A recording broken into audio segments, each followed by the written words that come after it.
Il solo fatto che una casa editrice vicina a Casa Pound, perché poi anche quello definiamo, non è un'emanazione diretta del partito, No, certo. ci sono dei militanti di Casa Pound che hanno un ruolo all'interno di questa casa editrice. Questo rende impossibile, di cosa stiamo parlando? Uno stand di Altaforte alla Fiera del Libro.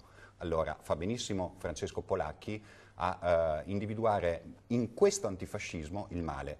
Definiamo cosa si intende. L'antifascismo è quei censori che decidono da 70 anni in Italia ogni tipo di limite ideologico e di pensiero, cioè questo si può fare, questo non si può fare. Al di là di qualsiasi regolamento, al di là di qualsiasi legge, al di là di qualsiasi codice penale, piuttosto che è una censura molto più stretta di quelle che sono le leggi. Le leggi permettono a Casa Pound di esistere. Come sinistra noi abbiamo detto no a questi incontri con persone che sono fasciste, cioè si dichiarano fasciste. Noi le abbiamo avute a Milano a fare il saluto fascista in piazza San Babila, dove, ecco, dicendo onore a Benito Mussolini, insomma, ecco, siamo a questo livello.